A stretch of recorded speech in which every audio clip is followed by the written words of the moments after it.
मैं प्रमोद शुक्ला रमा भक्ति व इंटरमीडिएट कॉलेज हम से आप लोगों का स्वागत करते हैं। आज आप विज्ञान में भौतिक गोली दर्पण द्वारा प्रकाश का परावर्तन तथा अपवर्तन के बारे में पढ़ेंगे और समझेंगे। तो सबसे पहले आपको प्रकाश परावर्तन और अपवर्तन क्या चीज़ है, तीन शब्द प्रकाश, प्रकाश का परावर्तन और प्रकाश का अपवर्तन, इन तीनों शब्दों पर को हम परिभाषित कर रहे हैं, बता रहे हैं। इसको देखिए, समझिए क्या चीज़ है। सबसे पहले प्रकाश।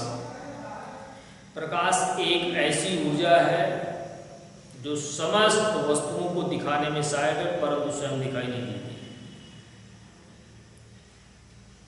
फिर प्रकाश के कुछ महत्वपूर्ण गुण होते हैं। उन गुणों में से सबसे नंबर एक है प्रकाश सदैव ऋज रेखा में गति करता है, सीधी रेखा में गति करता है। प्रकाश निर्वात में भी होकर चलता है। अब आप सोचेंगे निर्वात शब्द क्या है? निर्वात शब्द आया, निर्वात ऐसे स्थान को कहते हैं जहां पर वायु के कण न हो, वायुमंडल न हो, उसे निर्वात कहा जाता है। तो निर्वात की स्थिति में भी प्रकाश चलता है। फिर अगला गुण, प्रकाश परावर्तन के नियमों का पालन करता है, प्रकाश अपवर्तन के नियमों का पालन करता है, प्रकाश में विवर्तन क्रिया होती है। ये सब प्रकाश के गुण हैं। उसके बाद आता है परावर्तन।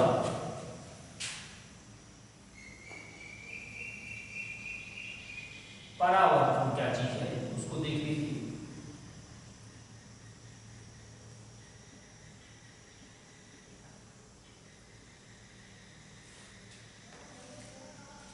ये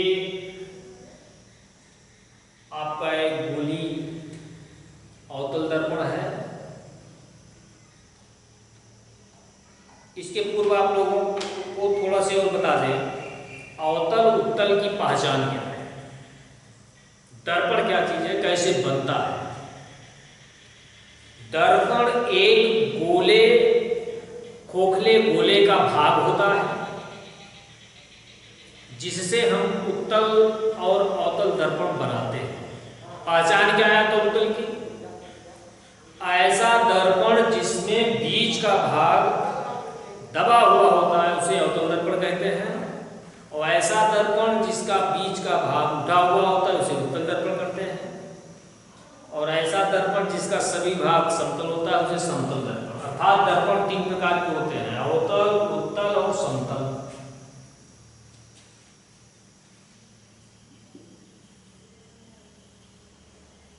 उठे हुए भाग को कलई कर देते हैं, अवतल दर्पण बन जाता है। दबे हुए भाग को कलई कर देते हैं, अवतल दर्पण, उत्तल दर्पण। तीसरी पोजीशन में आता है समतल दर्पण।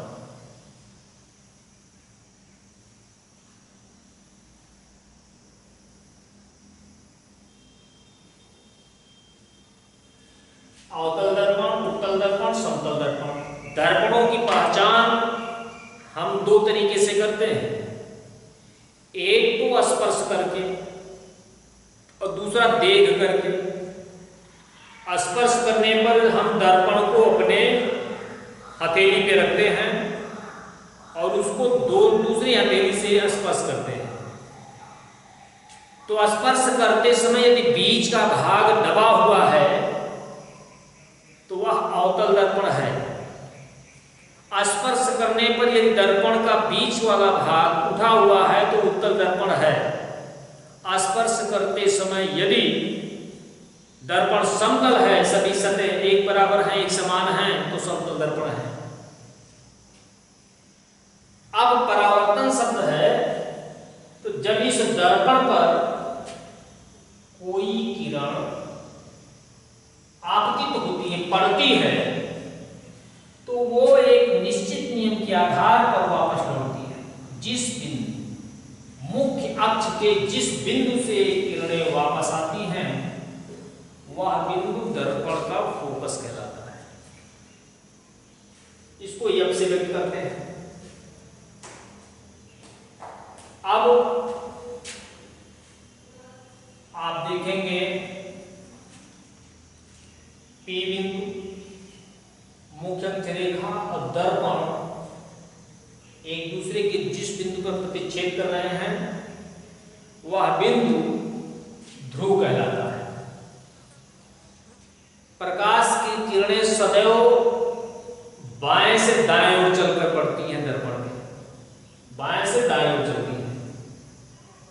सभी दूरियां ध्रुव से मापी जाती हैं। ध्रुव से जो दूरी बाईं ओर मापी जाती है वो ऋणात्मक होती है, जो दूरी दाईं ओर मापी जाती है वो धनात्मक होती है, जो नीचे की ओर मापी जाती है वो ऋणात्मक, जो ऊपर की ओर मापी जाती है वो धनात्मक होती है।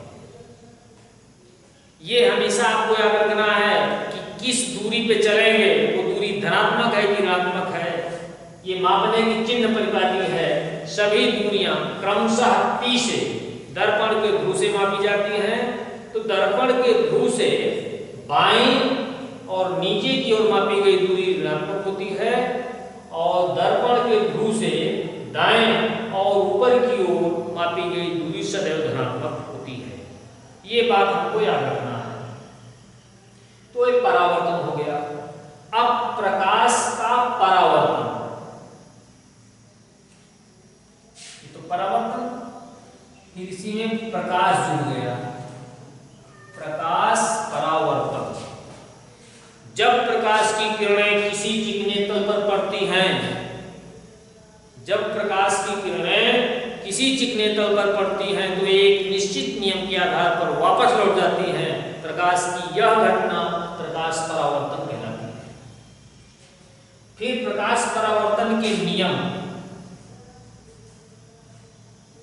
प्रकाश परावर्तन के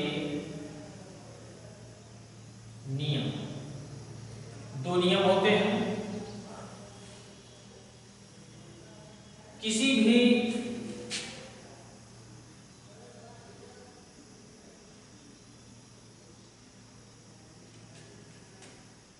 ये किरण आपतित हो रही है, ये परावर्तित हो रही है। जो किरण दर्पण पे पड़ रही है उस किरण को कहते हैं आपतित किरण।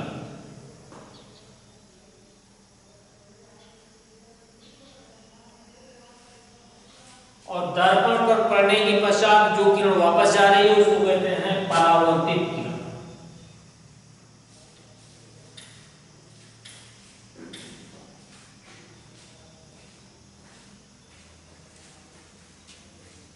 दोनों किरणें दर्पण के जिस तल बिंदु पे मिलती हैं, यदि उस बिंदु से लंब डाल दिया जाए तो इसको बोला जाता है अभिलंब। इसको अभिलंब कहेंगे, अभिलंब।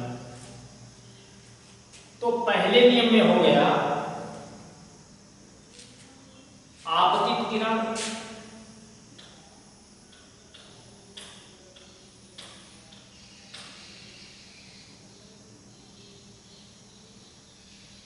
परावर्तित किरण तथा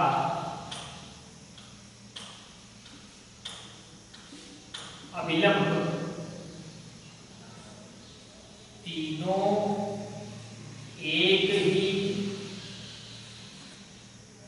बिंदु तल में होते हैं। फिर दूसरा, इस कोण को कहेंगे आपतन कोण।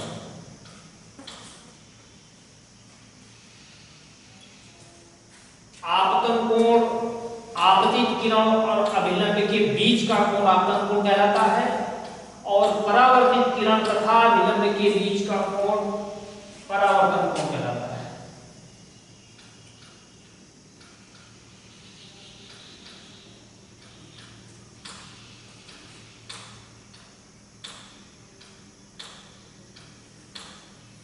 आपतन कोण, परावर्तन कोण। दूसरे नियम में क्या है? आपतन कोण तथा परावर्तन कोण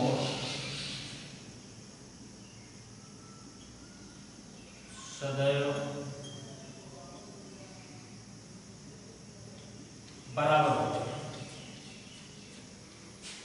आपतन कोण तथा परावर्तन कोण सदैव बराबर होते हैं।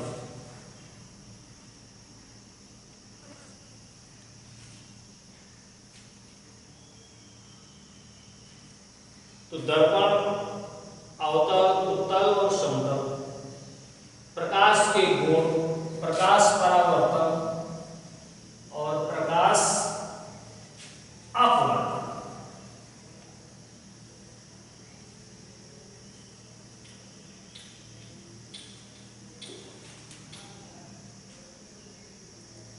प्रकाश अपवर्तन में, प्रकाश अपवर्तन क्या है इसको समझेंगे आप। जब प्रकाश की किरणें एक माध्यम से दूसरे माध्यम में प्रवेश करती हैं तो अपने मार्ग से विचलित हो जाती हैं। प्रकाश की यही घटना प्रकाश अपवर्तन कहलाती है। प्रकाश अपवर्तन के भी दो नियम,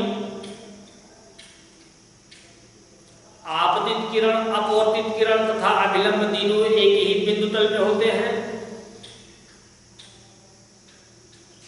फिर आपतन कोण तथा अपवर्तन कोण, आपतन कोण की ज्या तथा अपवर्तन कोण की ज्या में एक निश्चित अनुपात होता है।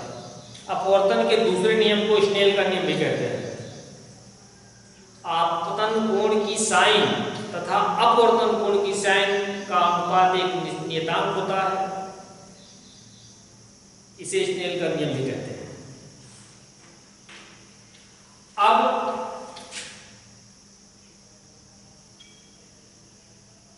अवतल दर्पण द्वारा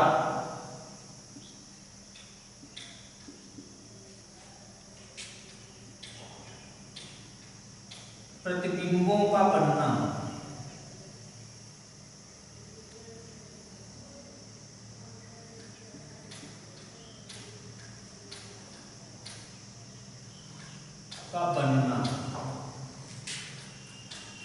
इसकी 6 स्थितियां होती हैं। पहली स्थिति में जब वस्तु अनंत पर होती है,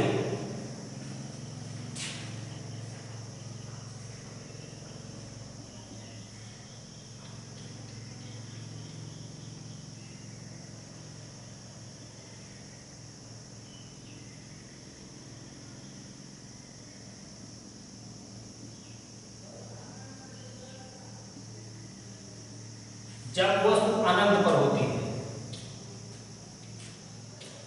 अवतल दर्पण बनाते हैं। पी बिंदु, एफ और सी,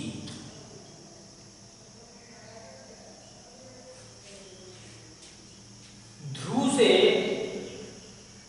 जो दूरी एफ की होती है उसकी दुगनी दूरी पर वक्रता केंद्र होता है।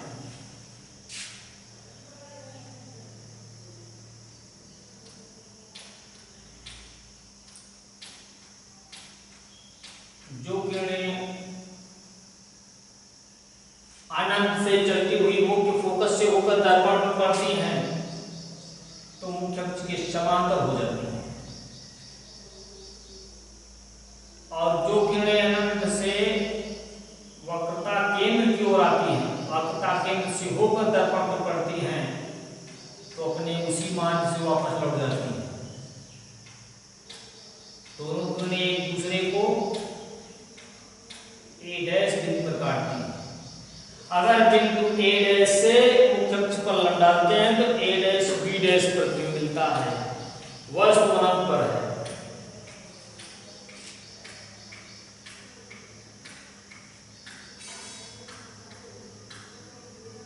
वस्तु का प्रतिबिंब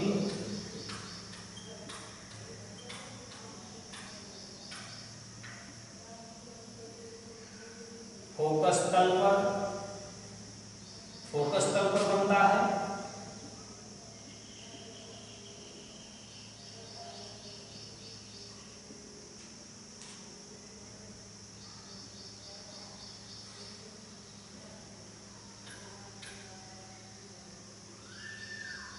वास्तविक, उल्टा और वस्तु से छोटा बनता है।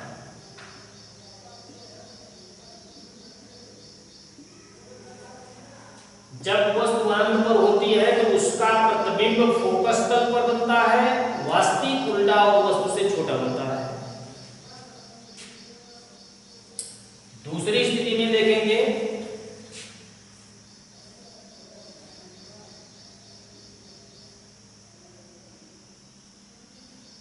जब वस्तु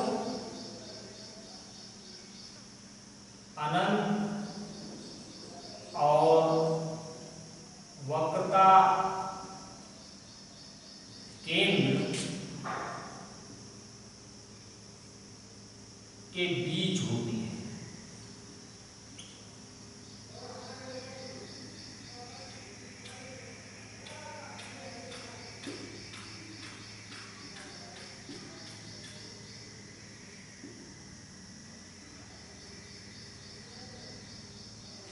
वस्तु ए भी वक्रता केंद्र और अनंत के बीच में है। तो जो किरण को खींच के समांतर चलती है, परावर्तन के पश्चात मुख्य फोकस से होकर वापस लौटती है, और जो किरणें वक्रता केंद्र से होकर जाती है वो सीधे मार्ग से अपने वापस लौट जाती है।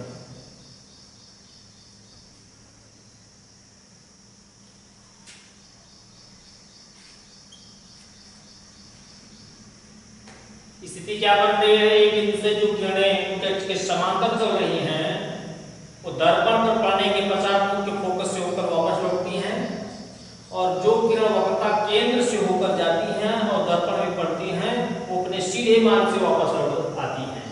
दोनों किरणें एक दूसरे को ए डैश पे काटते हैं। ए डैश से मुख्य अक्ष पर जब लंब डालते हैं तो ए डैश बी डैश प्रतिबिंब, वस्तु का प्रतिबिंब हमको प्राप्त होता है।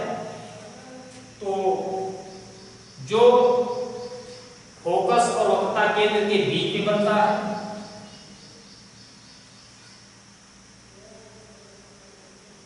वस्तु का प्रतिबिंब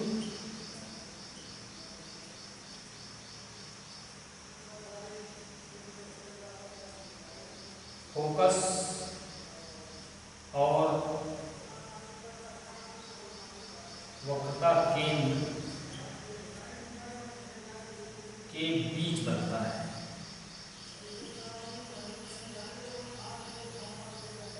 वास्तविक, उल्टा और वस्तु से छोटा बनता है।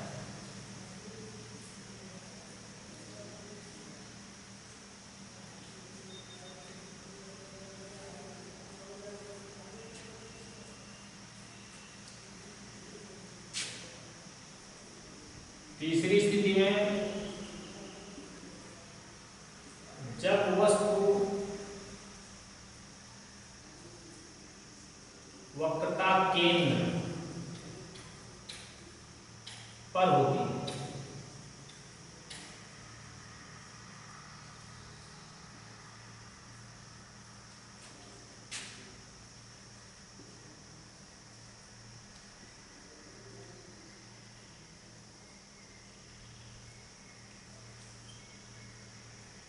ए बी वस्तु वक्रता केंद्र पर है।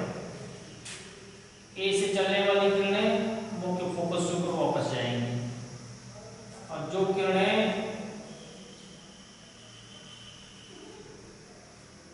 फोकस से होकर जाती हैं दर्पण पे पड़ने के पश्चात मुख्य अक्ष के समांतर हो जाती है। ये किरणें ए डैश पे काटती हैं। ए डैश से जब लंब डालते हैं तो ए डैश बी डैश प्राप्त होता है। ऐसी स्थिति में वस्तु का प्रतिबिंब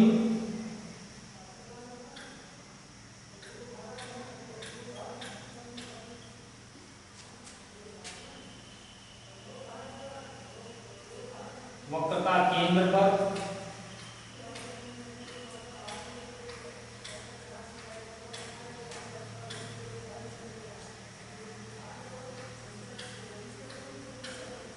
वास्तविक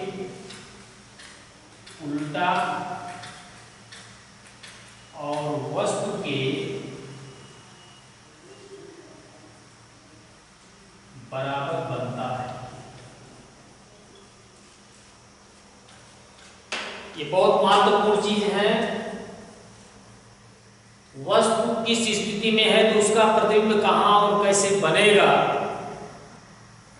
ये आपको याद रखना है। 3 स्थितियां आपके सामने दिखाई गई। पहली स्थिति वस्तु अनंत पर है, दूसरे में वस्तु अनंत और वक्रता केंद्र पर है, वक्रता केंद्र के बीच, और तीसरी स्थिति में जब वस्तु वक्रता केंद्र पर होती है। जब वस्तु अनंत पर होती है तो उसका प्रतिबिंब फोकस तक में बनता है, वास्तविक उल्टा और वस्तु से बहुत छोटा बनता है।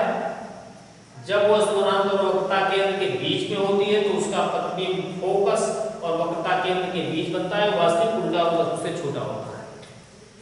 और जब वस्तु वक्रता केंद्र पर होती है तो उसका प्रतिबिंब वक्रता केंद्र पर वास्तविक उल्टा और वस्तु के बराबर होता है। तो ये बात आपको याद रखनी है।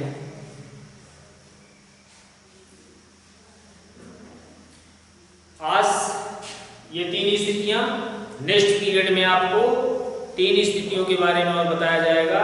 जब वस्तु वक्रता केंद्र और फोकस के बीच में हो, जब वस्तु वक्रता फोकस पर हो, और तीसरी स्थिति होगी जब वस्तु फोकस और ध्रुव के बीच में होती है तो उसका प्रतिबिंब कहां और कैसे बनता है। धन्यवाद।